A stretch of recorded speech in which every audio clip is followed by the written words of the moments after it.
Welcome to Scream in the Dark. Now, we're going to do a tale of the Charleston family haunting. Now, if you're a weak heart, get scared very easily, or are scared of paranormal things, I would leave now. Now, we're going to tell a story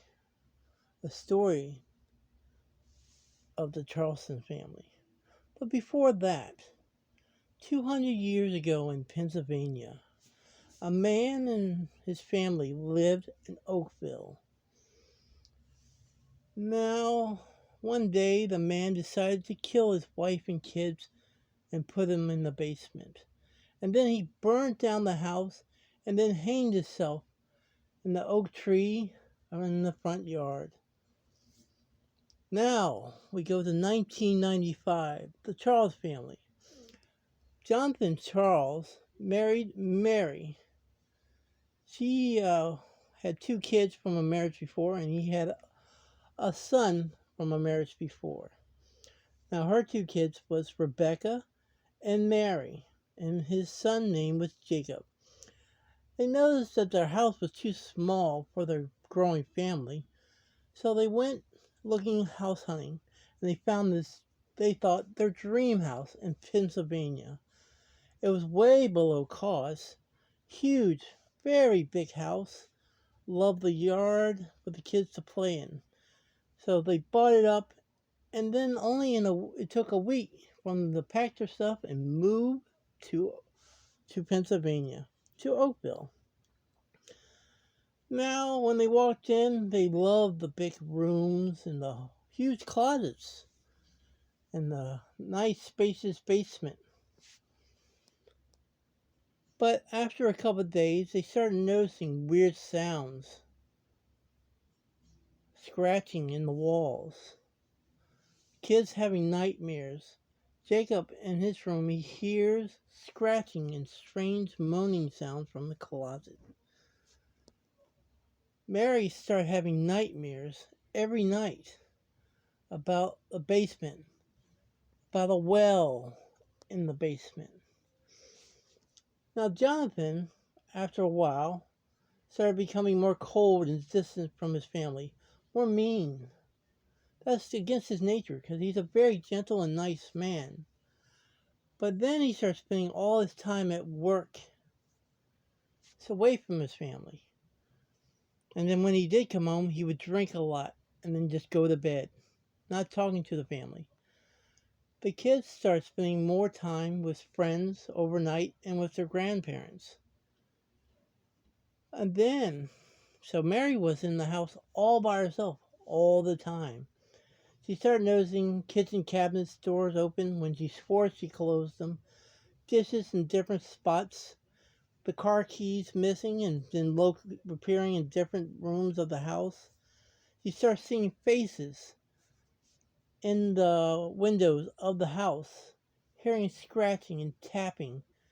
Now, this went on for about 7 days, and then she starts being drawn to the basement. She started digging up the basement. She couldn't stop herself. She was compelled.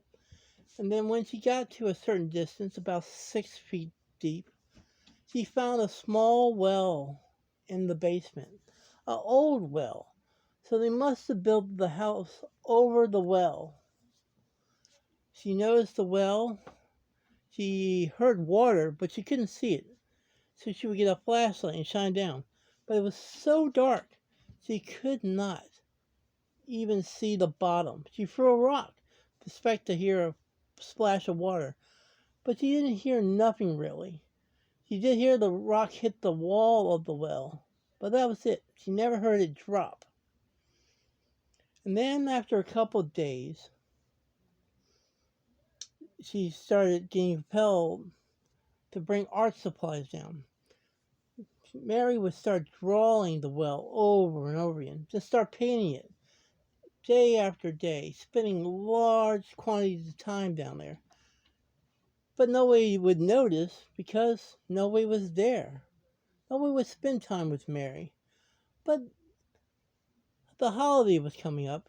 It was Christmas Eve, and her family decided to spend time at the house. Mary decided to cook a meal for her family.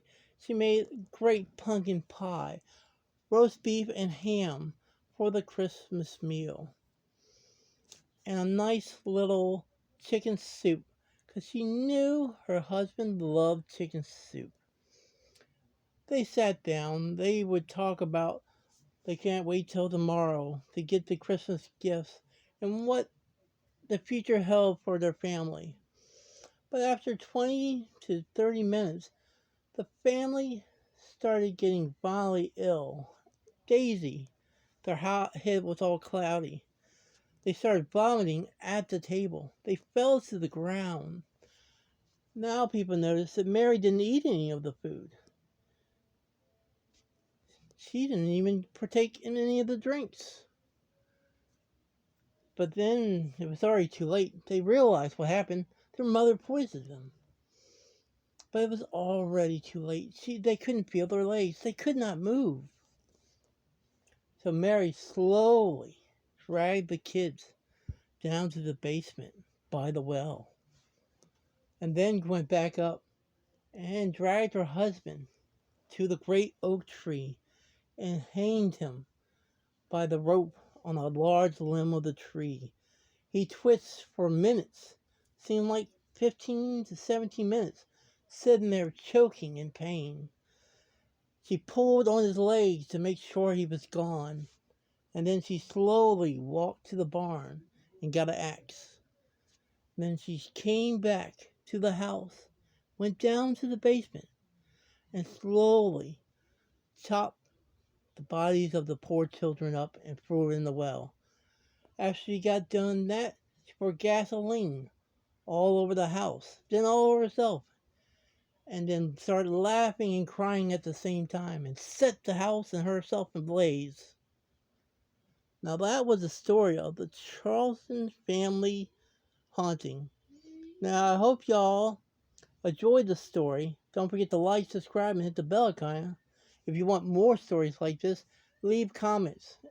Alright, have a great night, and remember, keep on screaming.